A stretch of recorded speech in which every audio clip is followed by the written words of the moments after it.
When you focus on your fears, this is when you go slow. This is when you start to believe your mind and your bullshit and your challenges and your problems and why you can't do stuff.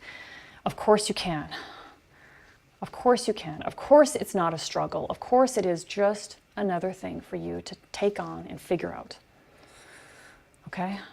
So now you know when these thoughts come up, you're like, oops, if I give that more energy, I'm getting weaker. I'm going down. And make it bad, by the way. In your mind, make it bad. Make it painful. Make it really bad. You know? Like, don't entertain, if you say, oh, I can't do something, or I don't have money, or I'm too short, or I'm too old, or whatever it is, right? Then stop. It's not the truth. Say, oh, if I believe that bullshit, I'm going down. My life's gonna suck.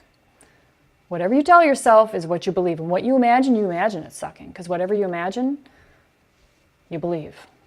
And then make going after what you want to do, even though you might be afraid, a lot of pleasure, a lot of money, a lot of sunny skies, a lot of beautiful green trees and sunny skies and friendships and wine and money and walking into set and feeling good about yourself and being really proud of yourself, the person that you created yourself to be. What you should be doing is empowering yourself every single time, every single thought. You know, you're still going to have the fear. It can be there. I mean, but we have the fear and we just ignore it and do it anyway. I know you know this. But the more you hear this stuff like this, the more it becomes in your cells where you could actually explain it to somebody else, and a lot of you guys can. I've seen your posts. You can, and you do. And I will go, like I'm going to classes this year. I've got one happening in 2 weeks. I got another one in March. Last year I did a bunch. I spend about anywhere from 10 to 30 grand a year in my own training. Just for me, my head, my training, my perspective. And it gives me power.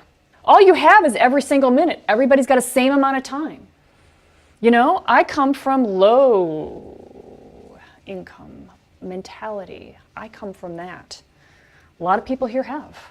That's what turned you into such determined mofos, was that pain in deciding that you wanted way more.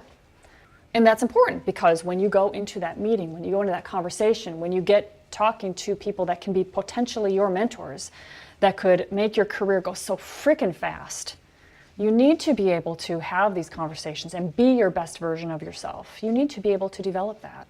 So that's why these limiting beliefs must be destructed, self-destructed, blown up, obliterated. Obliterated? I think that's the word.